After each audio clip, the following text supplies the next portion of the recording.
একটি ছোট গ্রামে থাকত মায়া নামে একটি মেয়ে। সে গাছ লাগাতে খুব ভালোবাসত। একদিন সে জঙ্গলে হাঁটতে গিয়ে একটি অদ্ভুত বীজ পেল। বীজটি সোনালী রঙের ছিল এবং হালকা আলো দিচ্ছিল। মায়া বীজটি বাড়িতে এনে মাটিতে পুঁতে দিল। পরের দিন সকালে সে অবাক হয়ে গেল। এক রাতেই বীজ থেকে একটি বিশাল গাছ জন্মেছে। গাছের ডালে ডালে অদ্ভুত ফল ছিল। কিছু ফল আলো দিচ্ছে, কিছু ফল গান গাইছে, কিছু ফল হাসছে। গ্রামের মানুষ অবাক হয়ে গেল। কিন্তু হঠাৎ এক ঝড় শুরু হলো। গাছটি দুলতে লাগলো। মায়া গাছটিকে জড়িয়ে ধরে বলল, ভয় পেও না, আমি আছি। ঝড় থেমে গেল।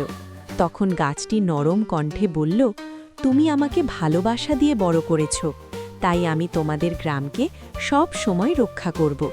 সেই দিন থেকে গাছটি গ্রামকে ছায়া, ফল আর সুখ দিতে লাগল। নৈতিক শিক্ষা: প্রকৃতিকে ভালোবাসলে প্রকৃতিও আমাদের রক্ষা করে।